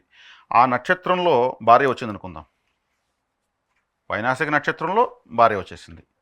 పంతులు చూశారు, ఈ నక్షత్రానికి 36 పాయింట్లు వచ్చాయి, అన్నీ కరెక్ట్గా వచ్చాయి, రాబోయేటువంటి నెలలో ముహూర్తాలు ఉన్నాయి, అద్భుతమైన మాసం అది అన్నీ చెప్తారు. కానీ ఇది వైనాశికమా కాదా అని నేను చెప్పరు, ఇప్పుడు చెప్పడం లేదు. అంటే ఈ వైనాశిక నక్షత్రాన్ని ఎలా గణించాలనేది తంత్ర జ్యోతిష్లో మాకు తెలుసు. ఆ ఎన్ని పాయింట్ వచ్చినా ఈ వైనాశిక నక్షత్రం తీసుకోకూడదు. అలా తీసుకుంటే ఇప్పుడు భార్య చేతిలో చనిపోతున్న మగవాళ్ళు ఎంతమంది ఉన్నారు? ప్రియుడితో కలిసి భర్తను చంపినటువంటి భార్యని ఎన్ని న్యూస్లు వస్తున్నాయి. అంటే ఆ నక్షత్రానికి సంబంధించి అతనికి పెండ్లైనట్టే కదా. మరి బాగుంటుంది, పంతులు చెప్పారు, పెద్దలు నిర్ణయించారని కదా చేసుకున్నారు. అదే వైనాశిక నక్షత్రంలో ఒక స్త్రీకి భర్త వస్తే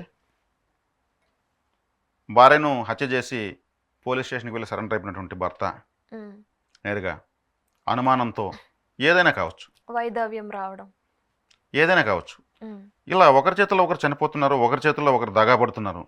ఇలా వినాశనాన్ని కలిగించేటువంటి నక్షత్రాల్లో తగిలినప్పుడు మాత్రమే జరుగుతుంది, అందరికీ జరగదు. నిర్జీవ నక్షత్రం అని ఇంకొక దాన్ని మేము గుర్తిస్తాం. ఈ నిర్జీవం అంటే ఏంది? జీవం లేనిదే కదా. ఒక నక్షత్రం ప్రతి ఒక్కరి జాతకంలో నిర్జీవ నక్షత్రం ఒకటి ఉంటుంది. అది ఏది మేము చూస్తాం. ఈ నక్షత్రాన్ని తగ్గిన జ్యోతిషులు చూస్తున్నారు లేదో నాకైతే తెలియదు. ఖచ్చితంగా నేను వీటినే చూసేది. ఈ నిర్జీవ నక్షత్రానికి సంబంధించి సంతాన స్థానం అయిందనుకోండి, అక్కడ ఏముంది? పిల్లలు అభాషణలు కావడం, పుట్టి చనిపోవడము, ఒకవేళ పుట్టి వచ్చినా కానీ వికలాంగులుగా ఉండడము, ఒకవేళ వికలాంగులు లేకపోయినా మానసిక వికలాంగులుగా ఉండడము, మానసిక వికలాంగులు లేకపోయినా కానీ సమాజానికి ఉపయోగపడిన వాళ్ళగా మారిపోవడము, నిష్ప్రయోజకులు కావడము. నిర్జీవం కదా నక్షత్రం. పంచమస్థానము సంతాన స్థానం నిర్జీవం అయిపోయింది. తల్లిదండ్రుల జాతకాల్లో నిర్జీవ నక్షత్రంలో పంచమస్థానం సంతాన స్థానం ఉన్నప్పుడు ప్రయోజనం లేని సంతానం కదా ఉంటుంది. మరి ఆ నిర్జీవ నక్షత్రానికి ముందుగానే పెండ్లు చేసుకోకముందే పరిహారాన్ని చేసుకుంటే, దానికి జీవాన్ని తెప్పించుకుంటే మరి సంతానం సత్సంతానం కలుగుతుంది కదా. ఈ నిర్జీవ నక్షత్రంలో భార్య వచ్చినా కూడా ప్రయోజనం లేదు. భార్య వచ్చిందంటే ఆమె తొందరగా చనిపోతుంది, లేదా అనారోగ్యాలు పాలవుతూనే ఉంటుంది. ఎప్పుడూ భార్యకు అనారోగ్యాలు ఉంటాయి. మరి అది తెలియదు, హాస్పిటల్కి డబ్బులు పెడుతూ ఉంటారు. ఈ నిర్జీవ నక్షత్రంలో వృత్తి స్థానం వస్తుంది. ఏ వృత్తి ఏ వ్యాపారం చేసినా నష్టాలే వస్తూ ఉంటాయి.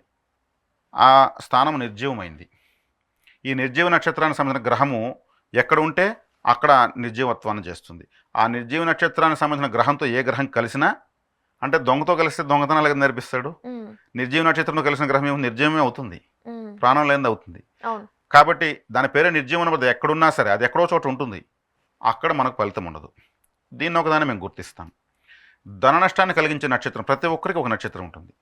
ఆ నక్షత్రంలో ఉన్నటువంటి వ్యక్తితో పార్ట్నర్షిప్లో వ్యాపారం చేస్తారనుకోండి, ధన నష్టానికి సంబంధించిన నక్షత్రానికి సంబంధించినటువంటి వ్యక్తితో పార్ట్నర్షిప్లో వ్యాపారం చేస్తే ఏమవుతుంది?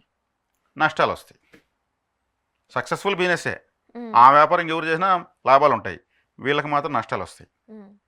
ఇది ధన నష్టానికి సంబంధించిన కాంబినేషన్లో వాళ్ళ వ్యాపారం సెట్ అవుతుంది. అదే ధన నష్టానికి సంబంధించిన దాంట్లో వీళ్ళకు భార్య వచ్చిందనుకోండి, ఆమె తెచ్చిన కట్నము ఎక్కువ రోజులు ఉండదు, ఆమె వచ్చిన తర్వాత అంతకుముందు ఇతని దగ్గర డబ్బును ఎక్కువ ఉండదు, ఎక్కువ రోజులు ఉండదు, అన్ని నష్టాలు వస్తాయి. అంటే వీటిని గుర్తించడం ఎలా? ఏ నక్షత్రం ధన నష్ట నక్షత్రం, ఏ నక్షత్రం నిర్జీవ నక్షత్రం, ఏ నక్షత్రము వినాశాన్ని కలిగించే నక్షత్రం, ఇవి ప్రతి ఒక్కరికి, భూమిపైన పుట్టిన ప్రతి ఒక్కరికి ఉంటాయి. ఈ నిర్జీవ నక్షత్రంలోకి గోచారంలో ప్రస్తుత వార ఫలాల్లో, మాస ఫలాల్లో, సంవత్సర ఫలాల్లో ఏ గ్రహం వచ్చినా ఆ నక్షత్రం దాటేంత సమయం అవి నిర్జీవంగానే ఉంటాయి, ఫలితాలు ఇవ్వవు. అది లాభస్థానం కావచ్చు, లాభం రాదు, భాగ్యస్థానం కావచ్చు, భాగ్యం రాదు, మరి సప్తమ స్థానం కావచ్చు. ఆ సమయంలో పార్ట్నర్స్తో గొడవ రావడం, జీవిత భాగస్వామితో గొడవ రావడం, ఇవన్నీ జరుగుతాయి. అంటే ఏ స్థానం ఇవి వీళ్ళకి చెందినటువంటి నిర్జీవ నక్షత్రాల్లోకి గోచరంలో గ్రహాలు తిరుగుతుంటాయి కదా, ఈ వారం ఇలా వస్తున్నాయి ఇలా వస్తున్నాయని, అప్పుడు ఫలితాలు రావు.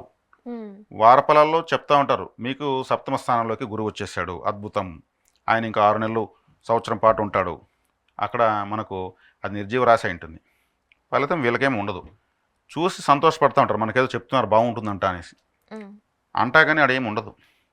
మరి ఇది కాకుండా వీళ్లకు బాధకాధిపతి అని ఒకటి గుర్తిస్తాం.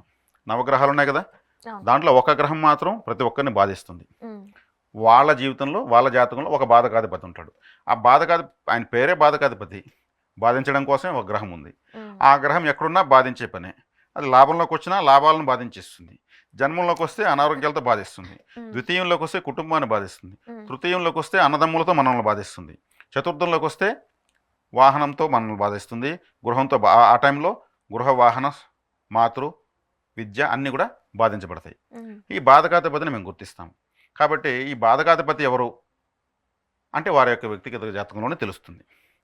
దీన్ని ఒక సూచిస్తాం, తెలుసుకుంటాం. తర్వాత వచ్చేక్కడికి తిథి శూన్యం అని ఒకటి ఉంటుంది. అంటే పౌర్ణమి నుంచి అమావాస్య వరకు 30 తిథులు ఉంటాయి. ఈ ఈ తిథికి ప్రతి ఒక్కరు పుట్టిన తిథికి 2 తిథులు శూన్యం అయిపోతాయి, అంటే చీకట్లోకి వెళ్ళిపోతాయి. అది ఏ స్థానమన్నా కావచ్చు. విద్యాస్థానం శూన్యంలోకి వెళ్ళిందంటే వాళ్ళ పరిస్థితి ఏంటి?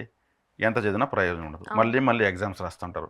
ఒకవేళ ముక్కి మూలికి నిక్కి నిలికి పాస్ అయినా ఆ డాక్యుమెంట్స్ ఎత్తుకుని ఉద్యోగాల కోసం ఎదుగుతూ ఉంటారు. వీళ్ళని ఎవరు తీసుకోరు. ఈ విద్యాస్థానము వృత్తిస్థానము శూన్యమైన అంటే వాళ్ళకి పరిహారం ఏం చేసుకోవాలో తెలియదు. చెప్పులరిగేల ఆఫీసుల చుట్టూ తిరుగుతూ ఉంటారు. వాటిని వెలుగులోకి తీసుకొని రావడం ఎలా అనేది తంత్ర జ్యోతిషంలో మేము సూచిస్తాము. అయ్యా బాబు, నువ్వు పలానా తిథిలో పుట్టావు, తిథియే నీ విధిని సూచిస్తుంది. కరణం అని ఒకటి ఉంటుంది. ఈ కరణం గురించి ఎక్కడ కూడా నేను ఎన్నో మంది వీడియోలో చూశాను. కరణం యొక్క వివరము, కరణాధిపతి యొక్క శక్తి సామర్థ్యము ఎలా ఉపయోగించుకోవాలి చెప్పడం లేదు. కరణం తప్పితే మరణం, అంటే మరణం అంటే చనిపోతారని కాదు, వాళ్ళకు ఏ ప్రయోజనం ఉండదని అర్థం. నిష్ప్రయోజనంగా జాతకం ఉంటుంది. కరణదేవత ఎవరు, దాని గ్రహం ఏది, దానికి ఉన్న జీవేది, ఆ కరణదేవతను ఎలా బలపరుచుకోవాలి. ఉదాహరణ, కరణదేవతను ఎవరి కరణమైనా సరే బలపరుచుకోవాలంటే గాలిని యాక్టివేట్ చేస్తే చాలు. గాలిని ఎలా యాక్టివేట్ చేయాలి? మనం ఆలయానికి వెళ్తే ఇన్ని అగరవతులు తీసుకెళ్ళిపోవాలి, అన్నీ వెలిగించేసి ఆలయం చుట్టూ చెక్కేయాలి. ఎవరు ప్రదర్శన చేస్తుంటే కూడా అద్భుతమైనటువంటి సువాసనలతో నింపేయాలి ఆలయాన్ని మొత్తం. యాక్టివేట్ చేసినట్టు కదా గాలిని. అద్భుతమైనటువంటి గంటను తీసేయచ్చు ఆలయానికి, అద్భుతమైనటువంటి ఒక స్పీకర్ తీసేయచ్చు, ఒక ఫ్యాన్ తీసేయచ్చు. అక్కడ సంకీర్తనలు పాడే వాళ్ళకు మనం ఏదన్నా చల్లని పానీయాలు పడి తీసేయవచ్చు. అంటే ఈ కరణాన్ని ఇలా యాక్టివేట్ చేయొచ్చు. ఇలాగే నిర్జీవ రాశిని యాక్టివేట్ చేయొచ్చు, ధననష్ట రాశిని నక్షత్రాన్ని యాక్టివేట్ చేయొచ్చు, వైనాసిక నక్షత్రాన్ని యాక్టివేట్ చేయొచ్చు. ఇవన్నీ ఎలా చేయొచ్చు అనేది ప్రకృతి పరిహారాలు మేము చెప్తాం. ఈ తంత్ర జ్యోతిషంలో ఆలయ పరిహారం ఒకటి ఉంటుంది, ప్రకృతి పరిహారం ఒకటి ఉంటుంది, వ్యక్తిగత పరిహారం ఒకటి ఉంటుంది. అంటే వీరు ఏ ఆలయానికి వెళ్ళాలి, ఇప్పుడు ఏదో ఆలయాలకు వెళ్తున్నారు, అక్కడ లేనిపోయిన బాధలు చెప్పుకుంటున్నారు, అక్కడ వీళ్ళ అనుగ్రహం వస్తుందో లేదో తెలియదు. ఆ ఆలయంలో ఉన్నటువంటి వైబ్రేషన్స్ వీళ్ళకి కరెక్ట్గా పాజిటివిటీ ఇస్తుందో లేదో కూడా తెలియదు, కానీ వీళ్ళు వెళ్తున్నారు. ఖచ్చితంగా ఏ ఆలయానికి వెళితే వీళ్ళ జాతకం యాక్టివేట్ అవుతుంది, అంటే ఛార్జింగ్ అయిపోతుంది అనేది తంత్ర జ్యోతిషంలో మేము తెలియజేస్తాం. వీళ్ళకు మనకు అష్టకర్మలు ఉన్నాయి, అంటే అష్ట దరిద్రాలు అంటారు కదా, అష్ట ఐశ్వర్యాలు అంటారు కదా. ఐశ్వర్యాలు 8, కష్టాలు 8, అష్ట కష్టాలు పడ్డాము అంటారు. వీటిని మేము 8 ఆలయాలు సూచిస్తాం వారి జీవితం పూర్తిగా. సంవత్సరంలో ఒక్కసారి ఆలయానికి పోయి రాలేదా? ఆలయాలకు పోయిస్తే మన జాతకం యాక్టివేట్ అవుతుంది అన్నప్పుడు ఎందుకు పోయారు? ఈ ఆలయాలు వీళ్ళ అష్టకర్మలు నిర్మూలించేటువంటి ఆలయాలు ఏవి సూచిస్తడం జరుగుతుంది. మరి ప్రకృతి పరిహారాలు అన్నాం కదా. ప్రకృతి పరిహారాలు అంటే చీమలకు తీయటి పదార్థాలు పెట్టడము, కోతులకు అరటి పండ్లు ఇవ్వడము, ఆవులకు పశుగ్రాసం ఇవ్వడము, కాకులకు అన్నం పెట్టడము, వృద్ధులకు సేవ చేయడము, ఇటువంటి పరిహారాలు చెప్తామన్నమాట. ఈ పరిహారాలు చేయడం వల్ల దుస్సంఘటనలు అనేవి వీళ్ళ జీవితంలో జరగవు. మనకు భూత సేవ, భూతదయ చాలా అవసరం. అంటే మనిషి ఇంకొన్ని జీవులను ఆదరించాలి. కుక్కలను కావచ్చు, పావురాలను కావచ్చు, గోవులను కావచ్చు, కోతులను కావచ్చు, ఇతరత్ర ఏదైనా జంతువులను కావచ్చు, మనం ఆదరించాలి. అలా ఆదరిస్తున్నప్పుడు వాటికి మన మీద ఆధారపడి ఉంటాయి. అవి మనిషిని నమ్ముకుని ఎన్నో జీవులు ఉన్నాయి. వాటికి మనం ఆహారము, వాటికి కొన్ని సౌకర్యాలు చేయడం వల్ల మనకున్నటువంటి గ్రహాలు అనుకూలత పెరుగుతుంది. ఇటువంటివి ప్రకృతి పరిహారాలు చెప్పిస్తాం. మరి ఆలయ పరిహారం అంటే ప్రత్యేకంగా వీళ్ళ జాతకానికి సరిపడే ఆలయాన్ని మార్కింగ్ వేసి ఇవ్వడం జరుగుతుంది. అక్కడ పోయి వచ్చిన తర్వాత మొదలుకొని వీళ్ళకు అద్భుతమైన ఫలితం స్టార్ట్ అవుతుంది. మరి తంత్ర జ్యోతిషంలో ఒక వారం రోజు పుడతారు. ఆ వారం కూడా ఆదివారం అనుకోండి. ఆదివారానికి ఎవరు అధిపతి? సూర్యుడు. మరి సూర్యుడు ఎక్కడున్నాడు వీళ్ళ జాతకంలో? వారాధిపతి ఎక్కడున్నాడు? నష్టంలో ఉన్నాడా, లాభంలో ఉన్నాడా, కన్ఫ్యూజ్లో ఉన్నాడా, లేదు ఆయన జలరాశిలో ఉన్నాడా? అగ్నితత్వ రాశి జలంలో పడితే ఏమవుతుంది? ఆరిపోతుంది. మరి వాయుతత్వ రాశిలో ఉన్నాడా? వాయుతత్వ రాశిలో ఉంటే కూడా ఆరిపోతుంది. అగ్నితత్వ రాశిలో ఉంటే మరింత వెలుగుతుంది. మరి వారాధిపతి ఎక్కడున్నాడు చూసుకోవాలి కదా. మరి సోమవారం అంటే చంద్రుడు ఎక్కడున్నాడు చూసుకోవాలి. అంటే వారానికి ఒక గ్రహం ఉంది కదా. నక్షత్రం, పుట్టిన నక్షత్రం, ఆ నక్షత్రానికి ఒక గ్రహం ఉంటుంది కదా, ఆ నక్షత్రం చూసుకోవాలి కదా. వారము, తిథికి నేను 2 రాసులు శూన్యం అవుతాయని చెప్పాను. తిథి, వారము, నక్షత్రం 3 అయినాయా? కరణం గురించి చెప్పాను నేను ఇప్పుడు. కరణము తర్వాత యోగం. 27 నక్షత్రాలకు 27 యోగాలు ఉన్నాయి. ఏ యోగానికి ఏం చేస్తే ఆ యోగం మనకు అనుకూలిస్తుంది అనేది తంత్ర జ్యోతిషం. వీటిని మనము తెలుసుకొని దేన్ని మనం బలపరచాలో తెలుసుకొని వాటిని చేస్తూ వస్తే చాలా, ఇంతకు మించి ఏమీ లేదు. ఇంకా దశలు, భుక్తులు, అంతర్భుక్తులు అన్నిటినీ కూడా సులభంగా మనం ఒక గేమ్ ఏదో మన ఫోన్లో గేమ్ ఆడతాం కదా, అలా ఆడుకుంటూ వెళ్ళిపోవచ్చు. వాటిని ఆచరించినప్పుడు అది కూడా ఇక్కడ వేలకు వేలు, లక్షలకు లక్షలు పెట్టి హోమాలు, యజ్ఞాలు, యంత్రాలు, నవరత్నాలు, ఇంకేదో మెహర్బానీలు, ఆర్భాటాలు అనేవి చేయమని తంత్ర జ్యోతిషం చెప్పదు. సులభ రీతిలో వాళ్ళు చేసుకోగలిగే విధంగా ఖచ్చితమైనటువంటి నమ్మదగినటువంటి పరిహారాలతో ఉండేదే తంత్ర జ్యోతిష్యము. ఈ తంత్ర జ్యోతిష్యము అంటే వినగానే ఇదేదో చేసేపోతారు, ఏదో అమావాస్య పూజలు, చీకటి విద్యలు అనే టైప్లో ఎవరు ఆలోచించాల్సిన అవసరం లేదు. అంటే తంత్రం అనే పదానికి ఎలా ఆలోచించేస్తున్నారని అన్నదాని కోసం చెప్తున్నాను అంతే. కాబట్టి వినాశకర నక్షత్రం గురించి, నిర్జీవ నక్షత్రం గురించి, ధననష్ట నక్షత్రం గురించి, బాధకాధిపతి గురించి, తిథి శూన్యం అయినటువంటి రాశుల గురించి, తర్వాత తక్కువ డిగ్రీలో ఒక గ్రహం ఉంటుంది, తక్కువ డిగ్రీలో ఉంటుంది. ఆ తక్కువ డిగ్రీలో ఉన్న గ్రహము బలాన్ని ఇవ్వదు. ఎక్కువ డిగ్రీలో ఒక గ్రహం ఉంటుంది, అది ఆత్మకారక గ్రహం అవుతుంది. వాటి ఫలితాలు నిర్ణయించుకోవాలి. కాబట్టి ఇక్కడ వచ్చేకాడికి వీటన్నిటికీ పరిహారాలు చేసుకుంటే జాతకం సెట్ అయిపోతుంది. ఇంతకు మించి వేరే ఏం లేదు. ఒక్కసారి తంత్ర జ్యోతిషంలో జాతకం చూసుకున్న వాళ్ళకు తిరిగి మళ్ళీ జ్యోతిష్ శాస్త్రంతో అవసరం ఉండదు. ఇవన్నీ మరి జ్యోతిష్య శాస్త్రంలో చెప్పరా? ఖచ్చితంగా ఉన్నాయి. మరి చెప్పరా అంటే నాకు తెలియదు. నేనైతే చెప్తున్నాను, వాళ్ళకి దారి చూపిస్తాను. ఇలా చూసుకున్న వాళ్ళకి మళ్ళీ వాళ్ళు ఏం చేసుకుంటే జీవితాంతం వాళ్ళ జీవితం బాగుంటుందో చెప్పిచ్చేసాను. ఆడికి సరిపోయింది. మళ్ళీ వాళ్ళు ఎక్కడ వెళ్ళాల్సిన అవసరం లేదు, నా దగ్గర కూడా రావాల్సిన అవసరం లేదు. ఎందుకంటే వాళ్ళకి మార్గం చూపించేదే నా బాధ్యత. చూపించేసిన తర్వాత మళ్ళీ నా దగ్గర రండి, మళ్ళీ నాకు డబ్బులు ఇవ్వండి అనేదానికి కరెక్ట్గా ధర్మం కాదు కదా. కాబట్టి శాశ్వత పరిష్కారాన్ని, సులభతరమైనటువంటి పరిహార మార్గాలను చూపించేదే తంత్ర జ్యోతిష్యం. కాబట్టి ఇక్కడ నేను చెప్పినటువంటి టైటిల్స్ అన్నీ కూడా ఖచ్చితంగా ప్రతి ఒక్కరికి ఉంటాయి. వాళ్ళు ఆచరించుకుంటే ఖచ్చితంగా ఉద్ధరించబడతారు. 12 స్థానాలకు వాళ్ళకు బంధుకారకత్వాలు ఉంటాయి.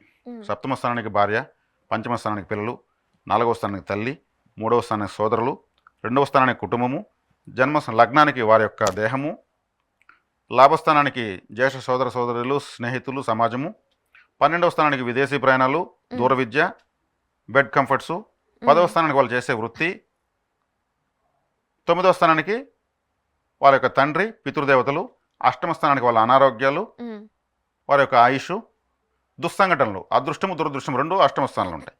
ఇలా వీటిని ఎలా నిర్ణయించాలి, ఎక్కడ వీళ్ళకు గ్రహాలు గోతులబడి ఉన్నాయి, వాటిని పైకి ఎలా తీయాలి, ఇది చూపించేదే తంత్ర జ్యోతిష్యం. ఎందుకు ఇంత కూలంకషంగా నేను చెప్తున్నానంటే, ఈ వీడియో చూస్తున్న వాళ్ళు ఎంతోమంది కూడా వాళ్ళు అవసరమైన వాళ్ళు వాళ్ళ జీవితాలను చక్కదిద్దుకొని సంతోషంగా బతకతారనే ఎంతోమంది దారి చూపించిన అదృష్టం నాకు భగవంతుడు ఇచ్చాడని నమ్ముతూ ఇంత వివరంగా నేను చెప్పడం జరుగుతుంది. ఇది తంత్ర జ్యోతిషం యొక్క సంపూర్ణ వివరణ. గురువుగారు, ఇంటి ముందు ఎలాంటి చెట్లు పెట్టుకోవాలి, ఎలాంటి చెట్లు పెట్టుకోకూడదు అంటే మనం చూసుకున్నట్లయితే గులాబీ చెట్లు లేకపోతే వేరే వేరే వర్ణం ఉన్న చెట్లు అందంగా ఉంటాయని అలంకరణ కోసం ఎక్కువగా పెట్టుకుంటూ ఉంటాం. కానీ ఈ మధ్యకాలంలో వింటుంది ఏంటంటే అన్ని రకాల చెట్లు ఇంటి ముందు పెట్టుకోకూడదు, అది మంచిది కాదు, ఇంట్లో అశుభాలు కలుగుతాయని కూడా అంటున్నారు. మరి మీ వివరణ ఏంటి దీని మీద? వాస్తు శాస్త్రంలో భాగంగా ఇంటి ముందు ఎర్రని పూలు పూసేటువంటివి, అంటే తూర్పు, ఈశాన్య, ఉత్తర భాగాల్లో ఎర్రని పూలు పూసేటువంటి చెట్లు పెట్టకూడదు. పాలు కారేటువంటి చెట్లు అంటే మునగ, అరటి, మందారము లాంటి చెట్లు పెట్టకూడదు. తర్వాత మనకు ఇంటి ముందు మన ఇంటికన్నా ఎత్తుగా పెరిగేటువంటి చెట్లు ఇంటి ముందు పెట్టకూడదు. తర్వాత తీగ లాంటి చెట్లు పెడుతున్నారు ఎక్కువగా. ఇప్పుడు మనం ఒక తీగ లాంటి చెట్టు పెడతాము, దానికి ఎరువేస్తాము, అది బాగా పెరుగుతుంది, చాలా అందంగా పెరుగుతుంది. అది పెరిగి మన గడపలోకి, మన వంటింట్లోకి, మన బెడ్రూమ్లో కూడా తీగలు వచ్చేస్తాయి, మన కాళ్ళకు అడ్డంగా పడుతుంటాయి. మనం దాన్ని అయ్యో నేను పెట్టానని ముద్దు పెట్టుకుంటామా, తీసేస్తామా? తీసేయాలి ఖచ్చితంగా. మరి అంత ఇబ్బందికరమైన చెట్లు పెట్టుకునేది మనమే కదా, వాటికి పెంచి పోషించింది మనమే కదా. అది కాళ్ళకడ్డంగా చీకడ్డంగా పడాల్సినంత అవసరం ఏముంది? అంతవరకు తెచ్చుకోకూడదు. మరి ఇవన్నీ ఎక్కడ పెట్టాలి? ఇంటికి దక్షిణంగా, పడమరగా, ఇంటికి వెనుక భాగంలో పెట్టచ్చు ఇటువంటి చెట్లు. మరి ఇంటి ముందర ఎటువంటి చెట్లు పెట్టచ్చు అంటే మనకు పారిజాతం చెట్టు పెట్టచ్చు, గోరింటాకు చెట్టు పెడితే చాలా శ్రేష్టము. మరి తెల్లని పుష్పాలు పూసేటువంటివి పెట్టచ్చు. మరి పాలగార చెట్లు ఏదైనా పెట్టకూడదు. మరి సువాసన ఇచ్చేటువంటి పుష్పాలు పెట్టచ్చు.